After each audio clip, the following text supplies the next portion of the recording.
토론에 대한 화면이 바로 나올 수 있는가 모르겠는데 한번 봐봐요. 얼굴을. 그래서 뭐 하는 것 같아요? 이게 맞짱 토론. 서로 막 싸우는 거예요. 예?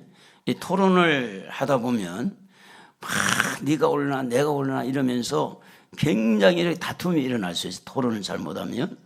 그 다음에 두 번째 그림도 한번 봐봐요. 이것은 책을 읽고 그 책에 나온 내용을 가지고 서로 토론하는 그런 토론이 있습니다. 그리고 이제 이 토론은 싸움이 아니다. 토론은 서로를 이해하는 것, 또 자기가 가지고 있는 어떤 정보나 어떤 지식들을 잘 이렇게 설득하고 이해시키는 것, 그런 것을 우리는 토론이라고 그렇게 말을 합니다. 우리 동양보다도 서양 쪽에서는 토론의 문화가 많이 발전됐다고 그렇게 이야기를 합니다.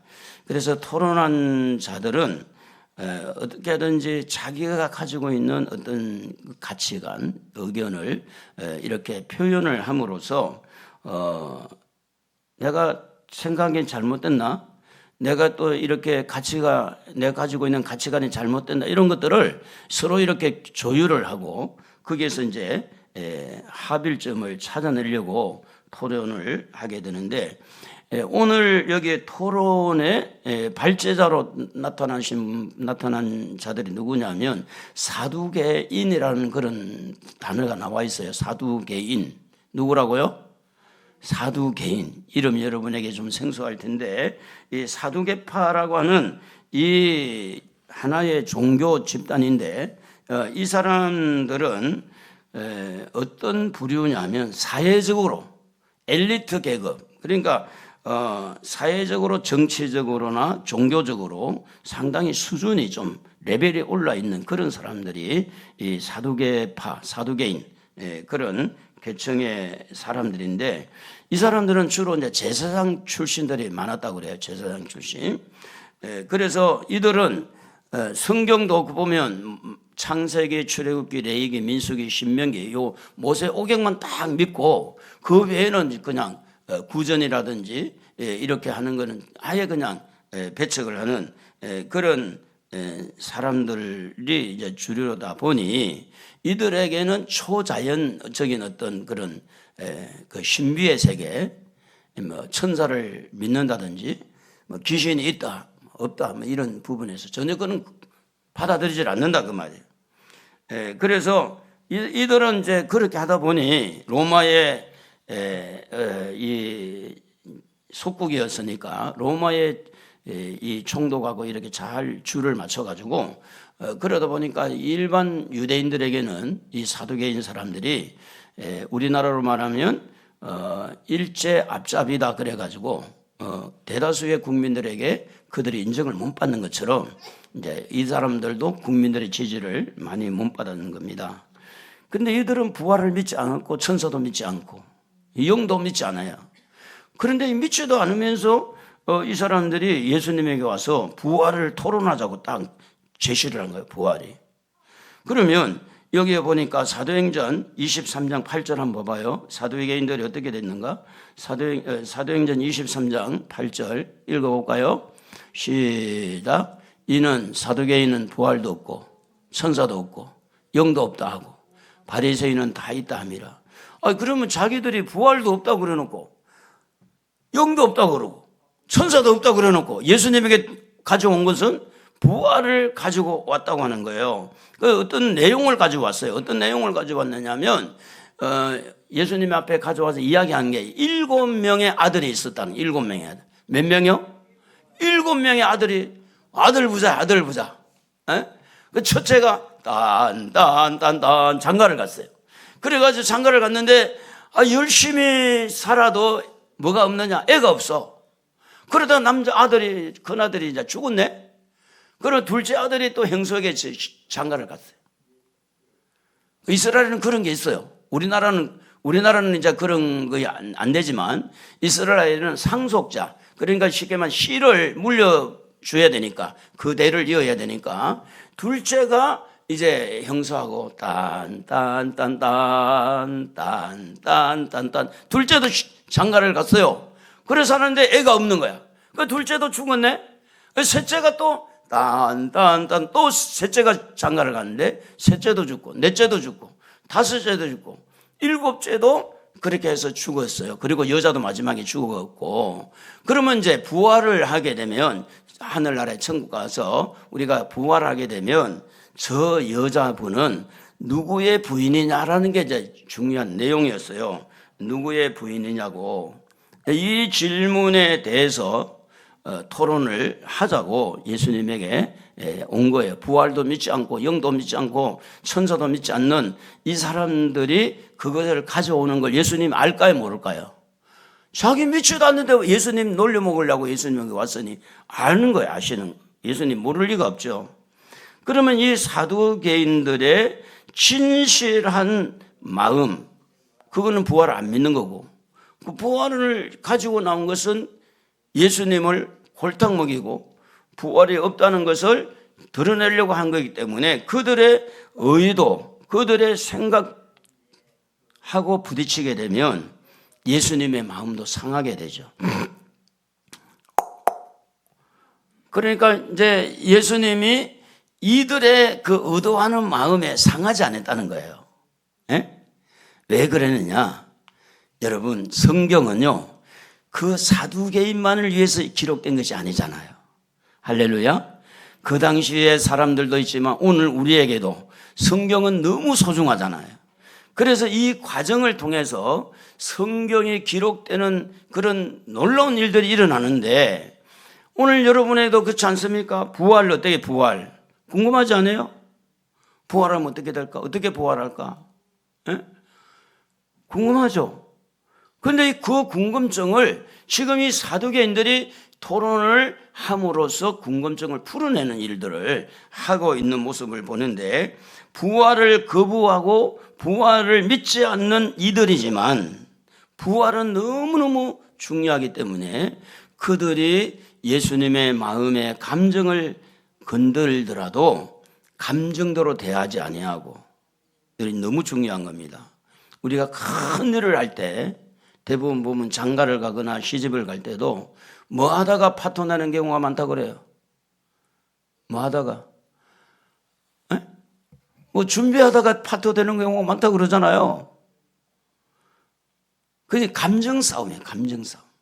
살다 보면 큰 게 아닌데 세탁기 뭐 조금 좋은 거 들어오나 조금 나쁜 거 들어오나 큰 문제 아니잖아요. 살다 보면 좋은 거 들어오면 어떡고 안 좋은 거 들어오면 어떡해? 어때?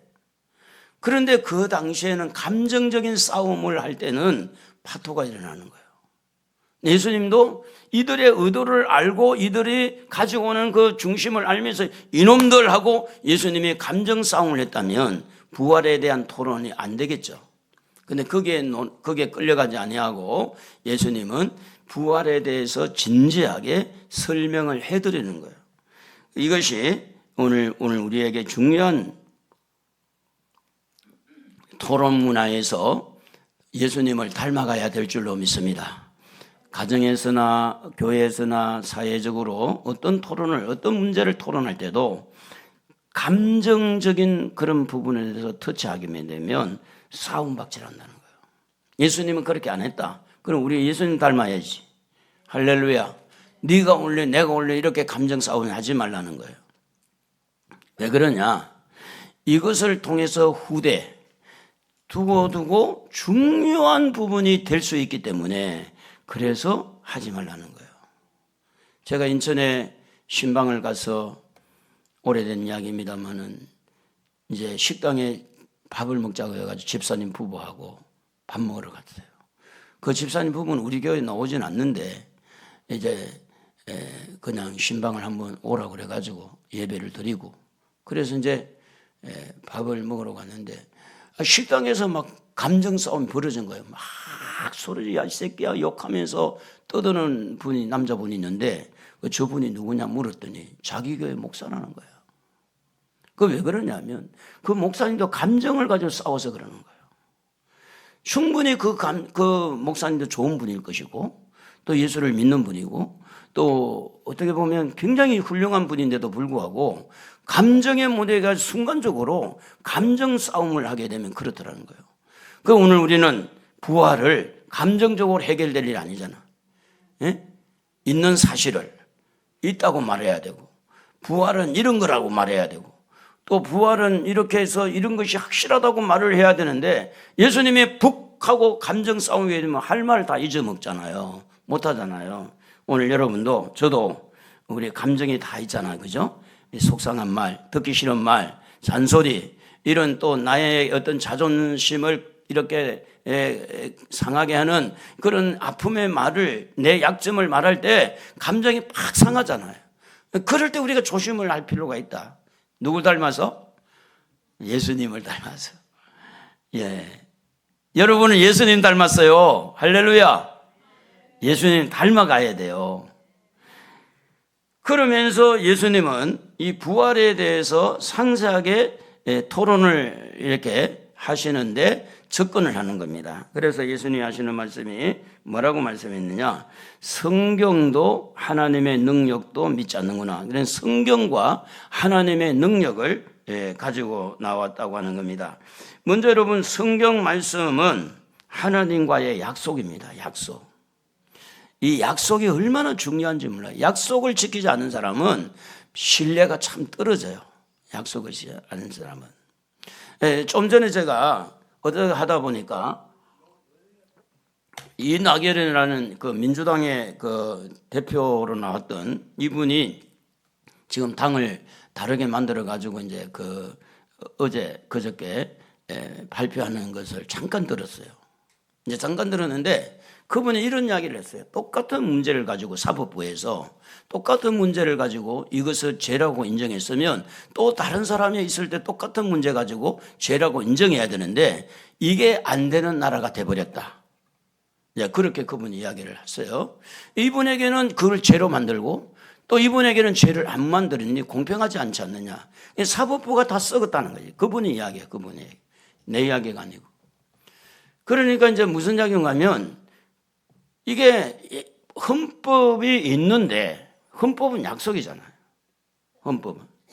그러면 이번에 이제 뭐 그 4월 달에 만기가 된 6년 만기가 되는 헌법재판관 두 사람이 이렇게 이제 그만둬야 되는데 국회에서 어떻게 했어요? 늘린 거야. 법을 어긴 거야. 그러니까 이제 그런 나라가 지금 돼버렸다는 거야. 헌법이 필요가 없어. 헌법이 필요 없고 지금 자기들 마음대로. 그러면 헌법을 믿을 수 있느냐? 못 믿는 거예요 이제. 만약에 하나님 말씀이 요랬다 저랬다 하면 우리 하나님 못 믿어요. 그래서 이 사두개인들에게 예수님이 들고 나온 게 뭘 들고 가느냐? 성경을 들고 가는데 22장 29절 한번 마태복음 22장 29절 같이 한번 읽어볼까요? 예수께서 대답하여 이르시되 너희가 성경도 하나님의 능력도 알지 못하는 거로 오해하였도다. 예수님이 부활은 이런 거라고 말하지 않았어요. 먼저 내세운 걸 뭐냐면 성경을 내세운 거예요. 성경을 몰라서 그런 성경. 하나님의 약속이 어떻게 됐느냐. 그리고 하나님의 능력. 이 두 가지를 예수님께서 들고 나왔어요. 그래서 여러분 한번 봐봐요. 성경 여러분이 가지고 있는 성경 보십시오. 내가 가지고 있는 성경하고 많이 닮았는데 성경이 있어요. 성경은 뭐라고 그랬어요 제가? 하나님과 약속이에요. 약속. 이 약속이 흔들리면 지금 우리나라에게 제일 문제가 뭐냐면 헌법을 이렇게 헌법재판관을 못 믿게 만들어서 지금 헌법은 최고의 상위인데 헌법재판관들을 못 믿는 거 이제 그렇게 지금 나라를 이상하게 만들었어요. 선거관리위원회를 믿어야 되는데 이걸 못 믿도록 만들어버린 거야. 불의가. 성경을 만약에 두고 성경을 못 믿도록 하면 예수 믿을 필요도 없고 하나님 믿을 필요가 없어요. 그러니까 지금 예수님은 성경을 믿느냐고 묻는 거예요. 성경을 믿느냐. 저 여러분에게 물어보겠습니다. 하나님의 말씀 성경을 믿습니까? 성경을 믿지 않는 사람에게 부활을 논할 수가 없다. 그리고 하나님의 능력을 믿느냐? 하나님의 능력을 믿지 못한 사람에게 어떻게 부활을 설명할 수 있어요? 그러니까 이 사두개인들에게 예수님이 먼저 그들과 토론할 때 뭘 들고 나왔느냐면 성경을 들고 나오고 하나님의 능력을 들고 나올 때 오늘 우리도 똑같은 거예요. 부활에 대해서 궁금합니다. 부활이 잘 안 믿어집니다. 부활이 없다고 생각할 수도 있어요. 그런데 우리가 먼저 부활을 다루기 전에 이 토론에서는 뭘 가지고 나와야 되느냐? 내가 하나님의 말씀을 믿고 있느냐? 그리고 하나님의 능력을 믿고 있느냐? 하나님의 능력이 믿어지고 성경을 정말로 믿는다면 성경에 기록한 것이 어떻게 기록됐는지 궁금하잖아요. 성경에 기록된 걸 믿고 또 성경에 나타난 하나님의 능력이 믿는다면 부활이라는 이 문제 토론은 간단히 해결될 수 있다, 이런 의미가 담겨 있는 겁니다. 그렇기 때문에 성경도 하나님의 능력도 알지 못하는 거로 너희들이 오해했다. 여러분, 성경을 믿을 때 부활이 믿어질 줄로 믿습니다. 부활은 성경 안에 들어있는 겁니다. 부활은 하나님의 능력 안에 들어있는 겁니다. 그렇게 여러분 믿어야 돼요. 성경 말씀 안에 부활이 들어있어요. 성경 말씀 안에 여러분의 모든 삶이 다 들어있듯이 부활도 거기 다 들어가 있어요. 하나님의 능력 안에 부활이 들어가 있는 거예요. 하나님이 아시면 못할 일 뭐가 있어요. 그래서 평소에 이 성경 말씀, 예수님이 어떤 약속을 했는지 한번 말씀했는지 봅시다. 마태복음 16장 21절 같이 한번 읽어볼까요? 이때로부터 예수 그리스도께서 자기가 예루살렘에 올라가 장로들과 대제사장들과 서기관들에게 많은 고난을 받고 죽임을 당하고 제3일에 살아나야 할 것을, 요겁니다. 제3일에 살아나야 할 것을, 요게 부활을 말하는 거예요. 제3일에 살아나야 할 것을 제자들에게 비로소 나타내시니. 자, 이 말은 뭐냐면 성경이 이렇게 기록되고 있다는 거예요. 성경이. 예수님이 이렇게 3일 만에 살아날 것에 대해서. 우리는 지금 사두개인들하고 예수님이 토론하는 그 장면도 보고 있지만 예수님이 실제 십자가를 지시고 죽으신 후에 부활하신 이 부분을 아우러서 우리는 다 지금 통찰하고 있는 그런 부분이 우리들이잖아요. 우리는 사두개인들을 벗어나서 실제 예수님 부활하셨고 또 성경에서 부활에 대해 어떻게 기록되어 있는지, 그리고 하나님의 능력이 어떻게, 사도행전에 보면 법 없는 사람을 통해서 예수님을 십자가에 죽었으나 하나님이 예수님을 살렸다, 이렇게 나오잖아요. 하나님이 살리신 거예요. 그게 하나님의 능력이죠. 그러면 예수님께서 요한복음 11장 25절에도 보면 예수님이 자기를 어떻게 소개하고 있어요? 한번 읽어볼까요? 예수께서 이르시되 나는 부활이요 생명이니 나를 믿는 자는 죽어도 살겠고, 26절 무릇 살아서 나를 믿는 자는 영원히 죽지 아니하리니 이것을 네가 믿느냐. 여러분, 부활에 대해서 설명을 하거나 토론을 하기 전에 성경 말씀에 대해서 내 자세가 어떠냐, 이걸 지금 묻고 있는 거예요.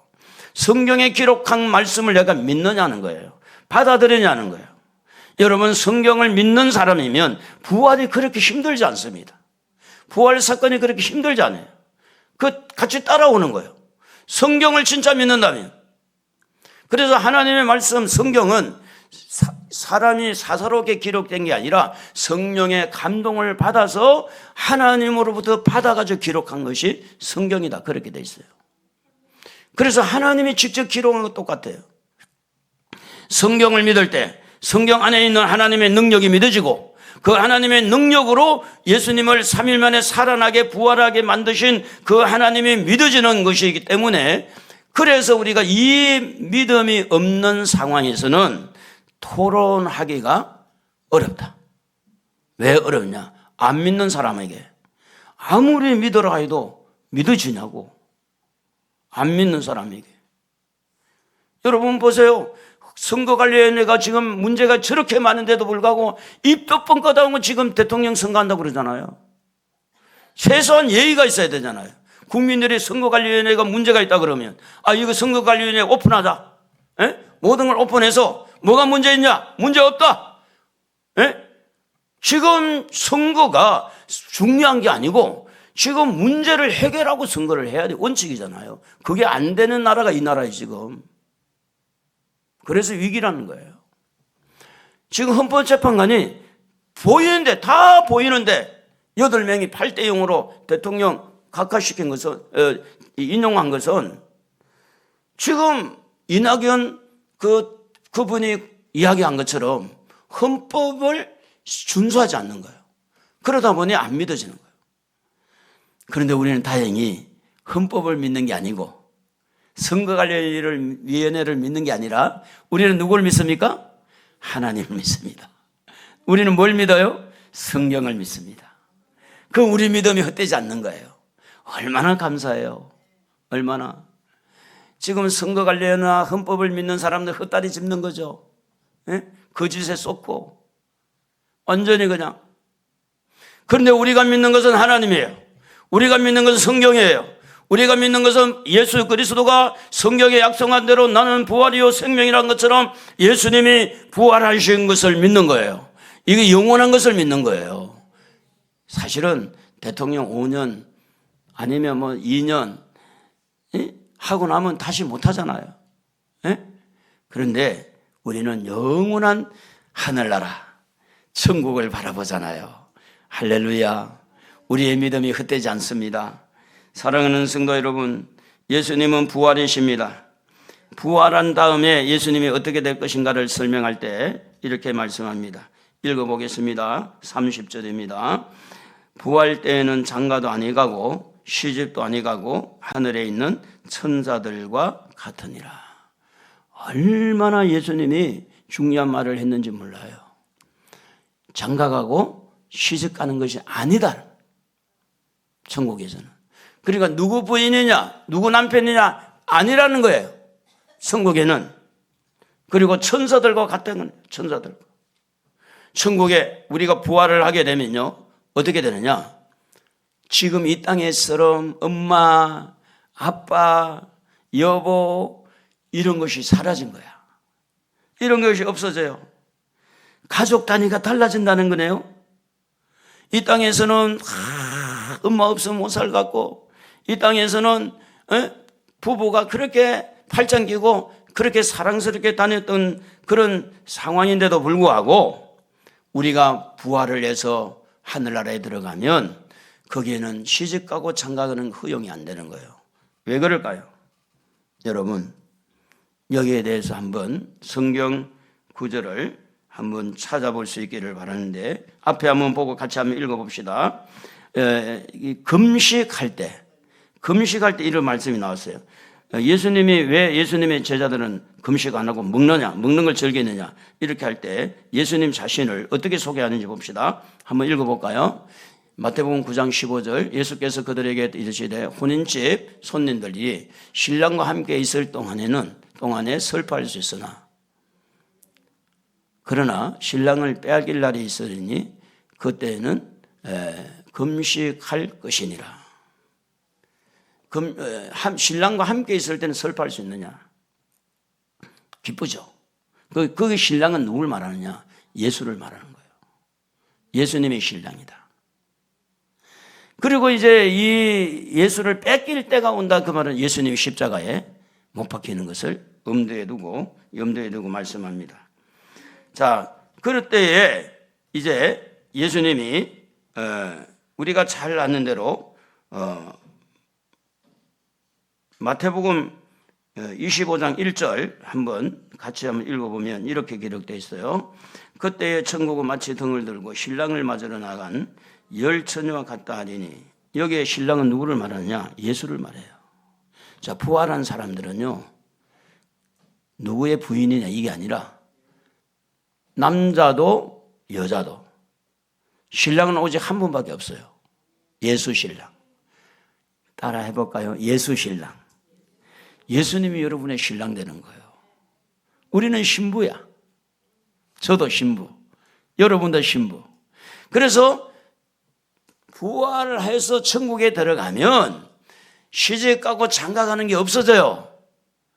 그리고 거기에는 누구와 같으냐? 천사와 같다고 그래. 천사와. 여러분 예수님 제자 중에 12명 중에 예수님을 판 제자가 누구예요? 가룟유다예요. 가룟유다. 이 가룟유다가 예수님을 팔고 목매달아 죽었죠.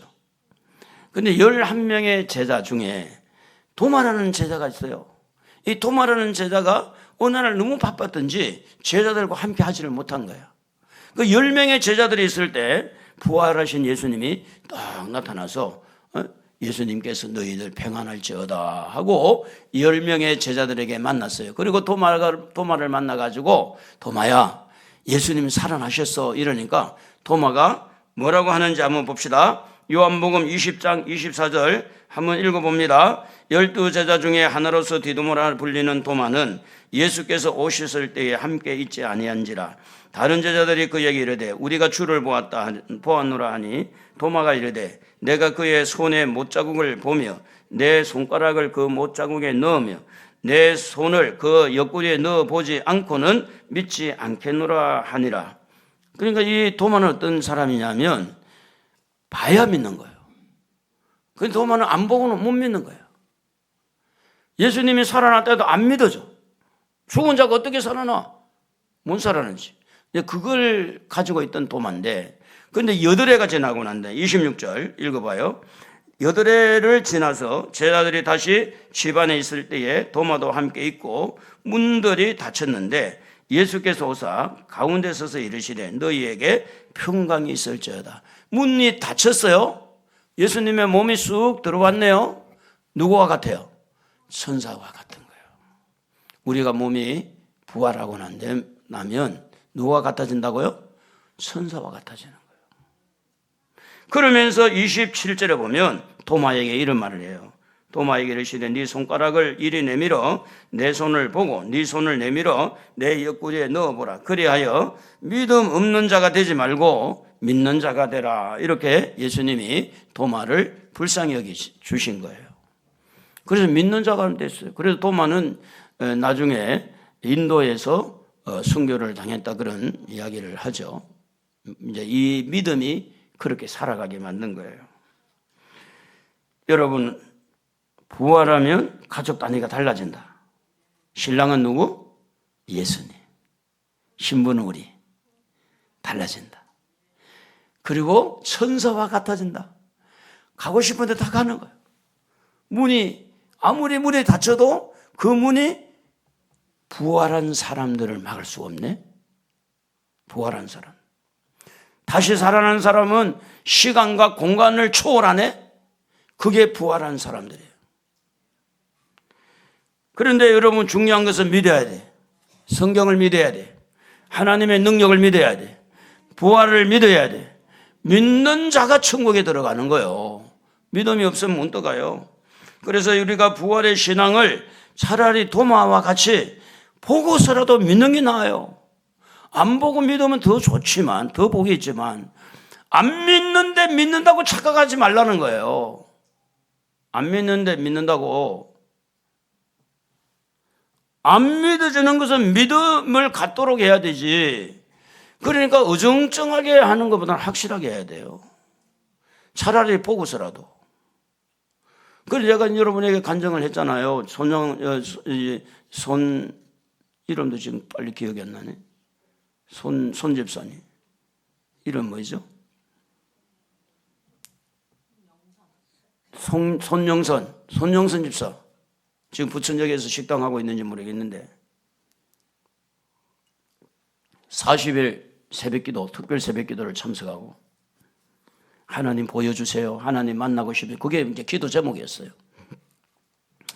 40일 새벽기도 마치고 나서 아무런 어떤 그게 뭐 하나님 만나는 어떤 그게 없으니까 집에 그냥 터득터득 낙심한 마음을 가지고 집에 갔어요.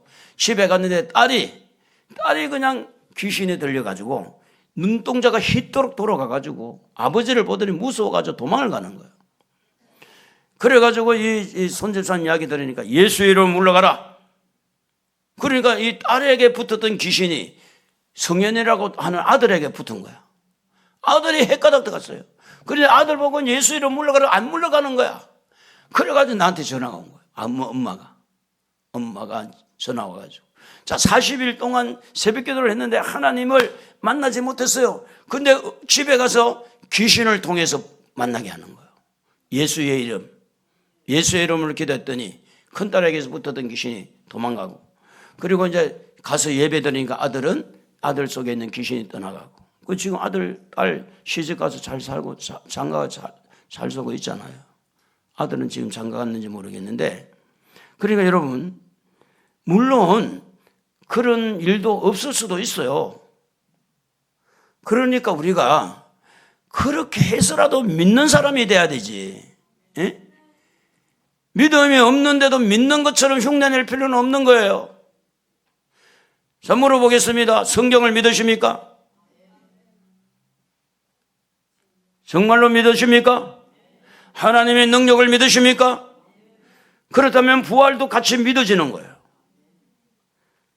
그래서 여러분, 평소에 예수님께서 이렇게 부활을 약속한 대로 예수님이 이렇게 부활해서 제자들에게 나타났을 때, 그때의 예수님의 몸은 누구와 같아졌다? 천사와 같아졌다. 그러면서 예수님이 숯불에 구운 음식을 또 먹을 수 있었어요. 예? 음식을 안 먹네, 음식을 먹을 수 있어요. 부활한 몸. 그리고 마지막에 예수님은 이 부활 토론에 대해서 중요한 메시지를 그들에게 남긴 겁니다. 하나님은 어떤 분인가? 하나님은, 한번 따라 합시다. 하나님은 살아있는 자의 하나님이다. 부활은 살아있는 거거든요. 사는 거거든요. 22장 31절을 한번 읽어봅시다. 죽은 자의 부활을 원할진대 하나님이 너희에게 말씀하신 바 32절 나는 아브라함의 하나님이요 이삭의 하나님이요 야곱의 하나님이로라 하신 것을 읽어보지 못했느냐.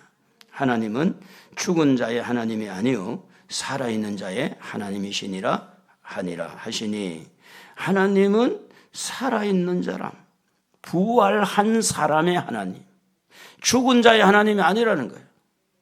이 땅에 살아있는 자, 또 부활해서 영원히 살아있는 그 사람의 하나님이 바로 하나님이시다. 그러므로 여러분, 우리가 어떤 토론을 하거나 어떤 이렇게 의견을 냈을 때 죽음에 대해서, 죽은 것에 대해서 할 이유가 없고 살 것에 대해서 희망을 가지고 소망을 가지고, 오늘 여러분, 우리나라가 아무리 좀 어렵고 힘들어도 우리는 하나님 붙들면 살아나는 줄로 믿습니다. 왜냐하면 하나님은 살아있는 자의 하나님이기 때문에 그렇습니다. 죽음 앞에 슬퍼하는 자에게, 소망이 없는 자에게 하나님은 그런 자의 하나님이 아니에요. 소망이 없는 사람이 소망을 가지고 일어서는 사람, 슬퍼하는 사람이 기쁨을 가지고 일어서는 사람, 그 사람에게 하나님이에요.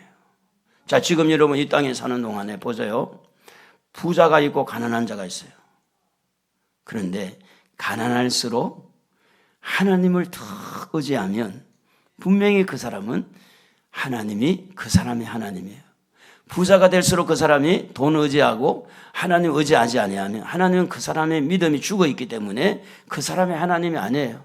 자, 세상에서 나는 실패했어요. 세상에서 다른 사람에게 이렇게 무시당하고 다른 사람보다 나는 이 세상의 인생은 실패자라고 생각할 때 그 사람이 실패해서 살아나는 믿음이 있어요. 하나님을 찾는 믿음. 그래, 맞아. 내가 다른 사람보다는 나는 못하지만 나는 하나님을 믿어. 다른 사람보다 못하지만 나는 하나님 앞에 기도하는 사람이야. 나는 다른 사람한테 무시를 당하고 있지만 나는 하나님이 내 아버지야. 여러분, 이 세상에서 아무리 힘들고 어려워도 살아있는 자의 하나님이라고 하는 것은 뭐냐면, 다른 사람을 볼 때 다 죽은 것 같은데 그 사람이 살아있는 거. 우리 요 밑에 보면 제가 이제 2년 전에 더덕씨를 좀 뿌렸어요. 더덕 뿌려가 좀 심었는가 했는데 이 더덕이 있는지 없는지도 몰랐어요. 그런데 이 봄이 돼가지고 보니까 더덕이 막 올라오는 거예요. 더덕 싹이. 그래서 더덕이요, 그 땅을 뚫고 올라오는 거예요. 땅을. 살아있는 것은요, 뚫고 올라오더라고. 흙을 뚫고 올라와. 오늘 여러분 아무리 실패한 것 같아도 하나님은 살아계신 하나님이 오늘 여러분에게 믿음이 있어서, 믿음이 살아있다면 뚫고 올라오는 줄로 믿습니다. 할렐루야. 우리에게는 천국이 있잖아요. 우리는 부활이 있잖아요. 할렐루야. 이 세상에 아무리 사람들이 너는 죽었다고 너는 끝났다고 할지라도 우리 하나님은 어떤 하나님이냐? 그 속에서도 이렇게 싹이 나고 그 속에서 꿈을 이리 올라오고, 아니야, 나는 하나님 의지하는 거야. 나 하나님 믿는 거야. 나 하나님께 소망을 두고 있어. 내가 이 땅에서는 다른 사람처럼 많은 부를 누리지 못해도 가난하게 살지라도 라면 먹고 살지라도 난 하나님이 있어. 하나님 바라보고 이렇게 일어나는 사람, 하나님은 그런 자의 하나님이라고 성경은 말하고 있습니다. 히브리서 11장 8절을 같이 한번 읽어보면 이렇게 기록되어 있습니다. 믿음으로 아브라함은 부르심을 받았을 때에 순종하여 장래의 유업으로 받을 땅에 나아갈 새 갈 바를 알지 못하고 나갔으며. 여러분, 이게 쉬운 이야기 같지만 어렵습니다. 하나님께서 그냥 이렇게 가라고 할 때 어디로 갈까요? 갈 바도 모르는 거야. 근데 뭐 가져갔느냐? 믿음 가져간 거예요. 우리가 어릴 때 불렀던 노래 중에 이런 노래가 있잖아요. 돈으로도 못 가요. 힘으로도 못 가요. 어여뻐도 못 가요. 지식 갖고도 못 가요. 뭐 있어야지 천국에?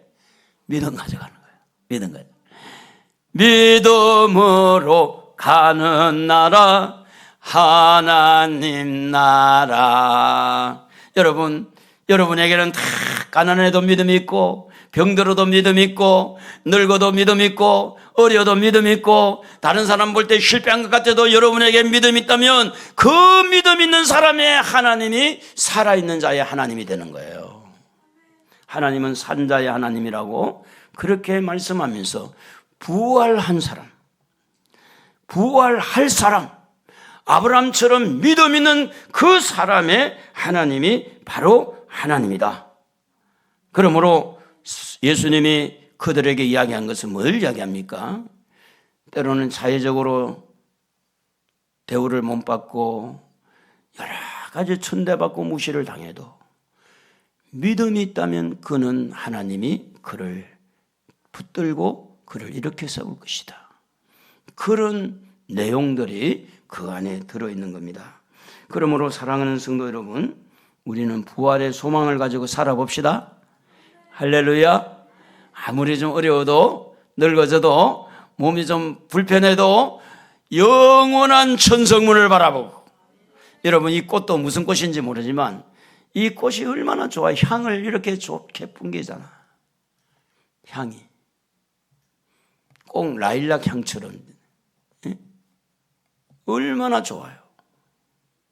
오늘 여러분에게는요, 믿음의 향이 있어야 돼요. 기도의 향이 뿌리져야 돼요. 생기가 나야 돼요. 여러분 안에 생명이 들어있어요. 절대 여러분 포기하지 마세요. 우리 하나님은 살아있는 자의 하나님입니다. 여러분의 심령이 살아나기를 바라요. 그래서 예수님은 그렇게 말씀합니다. 나는 예수님은 우리를 살리러 왔다고. 도둑질하는 것은 도둑질하고 멸망시키는 것뿐이지만 하나님의 아들이 이 땅에 오신 것은, 예수님이 오신 것은 생명을 얻게 하고 더 풍성하게 하기 위해서 예수님이 이 땅에 오셨다고. 예수님 안에 뭐가 있었느냐? 요한복음 1장 4절에 그 안에 생명이 있었으니 이 생명은 사람들의 빛이라. 예수 안에 생명이 있어요. 요한복음 5장 24절에 나 보내신 이를 믿는 자는 영생을 얻었고 심판에 이르지 아니하는 사망에서 생명을 옮겼다 그랬어요. 요한복음 5장 26절에 보면 아버지께서 자기 속에 생명이 있음 같이 아들에게도 생명을 주어 그 속에 있게 하셨고, 그래서 우리 예수님에게 생명이 있고, 여러분 예수님을 받아들인 여러분 안에 생명이 있고, 그 생명은 땅을 헤집고 올라오는 그런 더덕처럼 오늘 우리의 연약한 여러 가지 환경이 있더라도 우리의 속에 생명이 있기 때문에 그 생명은 살아나는 생명, 부활하는 생명, 영원히 사는 생명, 천국 가는 생명, 이게 있기 때문에 여러분 낙심하고 실망할 이유가 없다, 그런 이야기예요. 그래서 요한복음 5장 29절에 이렇게 말씀합니다. 선한 일을 행한 자는 생명의 부활로, 악한 일을 행한 자는 심판의 부활로. 부활은 다 해요. 믿는 자도 부활, 안 믿는 자도 부활, 부활은 다 해요. 악한 자의 부활과 선한 자의 부활이 달라요. 여러분 안에 예수의 생명이 있는 줄로 믿습니다. 이게 살아나야 됩니다. 할렐루야. 천국을 바라보시고 사람들에게 밟히고 돈 때문에 참 어렵게 사시고 나이가 많아서 몸을 추스르지 못해서 자녀들에게 때로는 무시를 당한 것 같은 그런 느낌을 받을지라도 친구들에게 밥 한 끼 사줄 만한 여유가 없어서 참 이렇게 저렇게 많이 속상한 부분이 있을지라도 여러분, 이 세상은 끝이 아닙니다. 하늘나라가 있습니다. 절대로 포기하지 마시고 부활의 주님을 붙들고 승리의 길을 한 걸음 한 걸음 나아가시기를 바랍니다. 할렐루야. 여러분 안에는 생명력이 있어요. 그래서 그 생명력이 있는 이 부분에서 성경을 믿고 하나님의 능력을 믿으시고 그리고 부활하신 예수님을 믿으시면서 오늘 여러분의 믿음을 가지고 조금 환경이 좀 부족하고 열악할지라도 눈물을 머금고 내 고생하는 건 옛 야곱이 돌베개 베고장 갔습니다. 찬송하면서 한 걸음 한 걸음 우리 천국을 향해서 나아갑시다. 부활의 주님 붙들고 승리하기를 우리 주님의 이름으로 축복합니다.